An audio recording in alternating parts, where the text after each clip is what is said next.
Hello, hello, hello everyone! Alam nyo ba, napagod ako ka-answer ng mga comments sa YouTube. At dito sa short, pati sa long videos, yung mga bagong subscribers or bagong commentors, pinapasok ko talaga ang kanilang mga bahay. They support me, all of you guys, you support me and I have to support all of you too.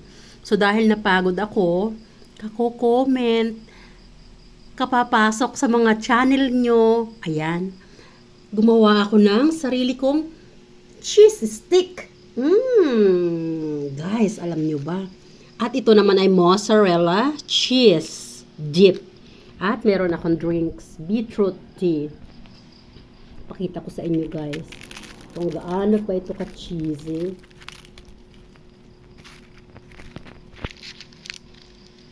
Look at that. So cheesy.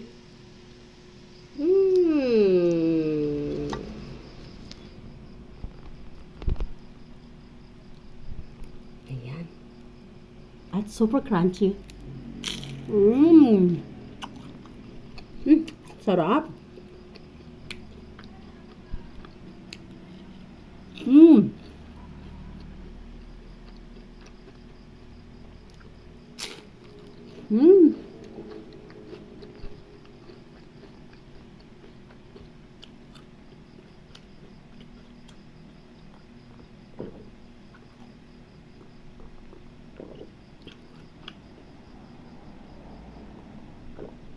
Ang sarap ng beetroot, guys.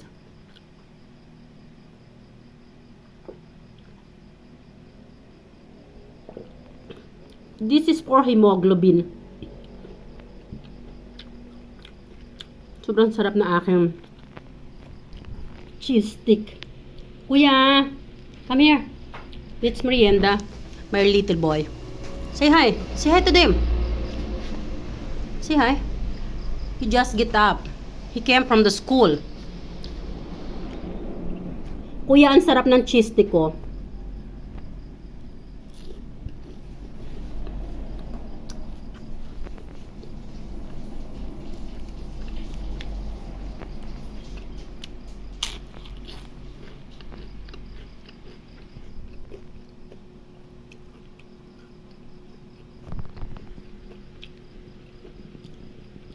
Favorite din to ng aking little boy.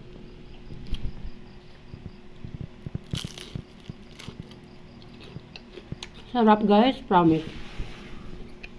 At yung aking dip, sarap ng pagkagawa ko.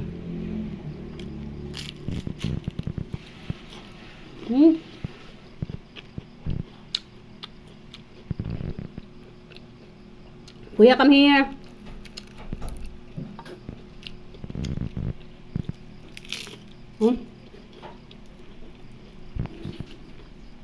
I love it. Pag natikman nyo to guys, mai-inlove kayo, mga papa. Oh lala, kasasarap.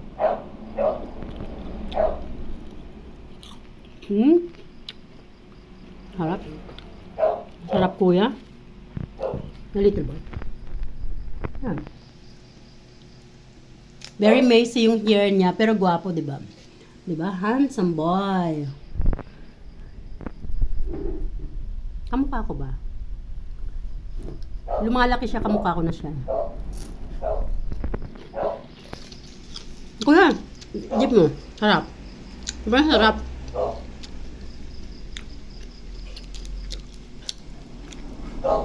You will love it. You will say,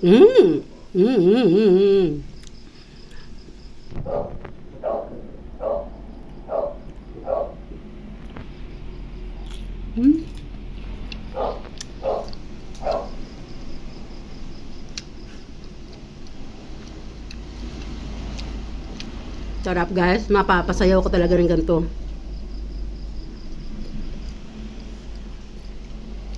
Oh la la baby, ha ha ha. Oh la la baby, oh la la la, oh la la baby. Guys, comment down below kung gusto nyo makita ang procedures nito. This time wala kasi akong camera person kasi ang aking little boy earlier ay sleeping. Kasi siya ay galing sa school, so hindi ko siya ginising kasi maaga kasi siya pumapasok pag umaga. Maagang gising niya, so kawawa naman. So it's hard to film if you are all alone, no?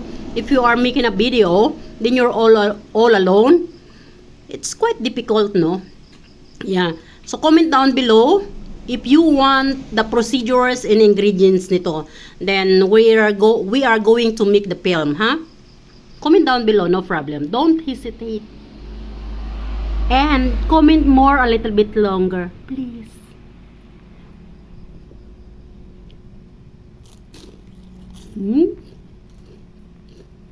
Alright.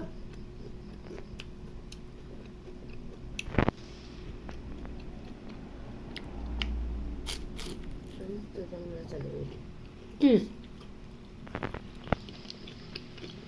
Harap na.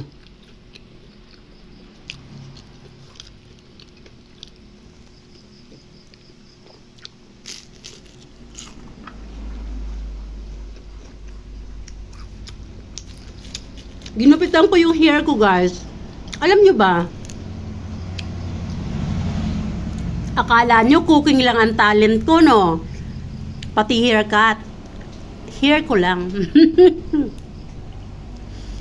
I think 15 years na since nag-start ako ang nagugupit ng sarili kong buhok. Ayan. Ako na lang ang gumugupit, guys. Alam nyo kasi, nung nasa abroad ako, mahal ang haircut doon. $15. So, nangihinayang ako sa $15 kasi $15 parang 5 days ko ng allowance yun, ano? So, since nangihinayang ako, nag-aral ako na ako na lang gumupit. Pero alam nyo ba, very very simple lang yung way ko sa pagugupit ko niyan. Pero, very smarty look siya. Lalo na, ngayon, ano pa yan guys, kaliligo ko lang kasi basa pa, hindi ako nagbo-blower ng buhok. So, basa pa yan. Pag tuyo siya, very elegant yung dating niya and sexy look. Sexy lady. Sexy look. Hindi guys, seriously. Pag yung tuyo na siya, maganda siyang tingnan. So, can you believe ako lang ang nagupit niyan? And in the future, pakikita ko rin sa inyo kung paano ako nagugupit ng buhok, no? Little by little. 1:1 filming. Hindi ko naman maipapakita sa inyo yung magluluto ako, magkakat ako ng hair, 'di ba? So, 1 by 1.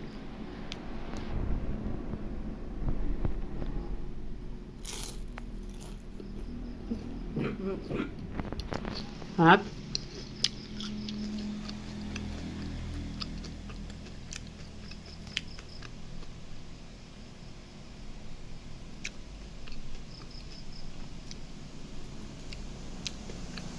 May picture lang ako, ha.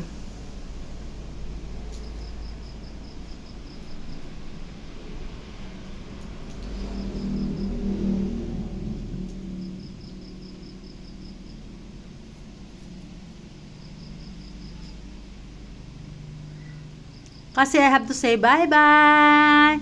See you in my next video. Thanks for watching. I love you all, guys. God bless. Don't forget to keep loving one another. Say bye to them. I love you all. I love you all. Bye-bye. Okay. He said bye. I love you all, guys. Bye.